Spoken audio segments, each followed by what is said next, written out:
The Tree of Life is part of the Stocklet frieze, a mosaic created by Gustav Klimt between 1905 and 1909 for the Stocklet Palace in Brussels. For the creation of the mosaic, Klimt designed panels of 7 meters each, in which the protagonist was the Tree of Life.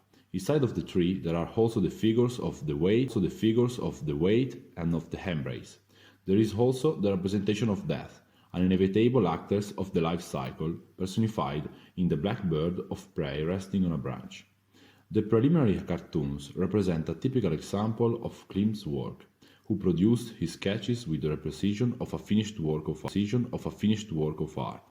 For the preparation of the preliminaries, he used tempera, watercolor, pencils and chalks, and embellished it all with gold and silver applications. There were also numerous annotations written by the artist, in which he described precisely how the various elements of the frieze were to be made. The frieze of the Tree of Life is a work rich in a symbolism, typical of Klimt's production. In the first panel, under one of the trees, we see a dancer who represents the weight, an attitude that can be defined in the femininity expressed by Klimt. In the third panel, we find the embrace, which is realized in the couple. The figure as a whole constitutes a prelude to the well-known painting of The Kiss. The embrace between man and woman represents reconciliation between the two sexes. The gold that forms a halo around the couple gives the whole work great value, increasing its preciousness.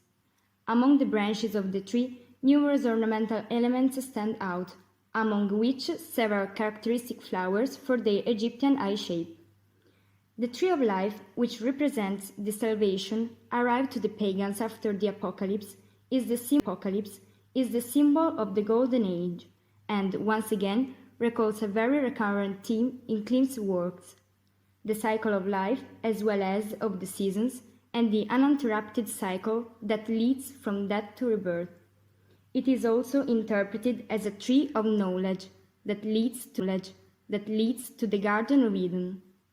Joseph Hoffmann describes it as the garden of art and the love, which, unlike the one in which the Stocklet Palace overlooks, would never have withered. The tree is therefore the backbone of the entire representation,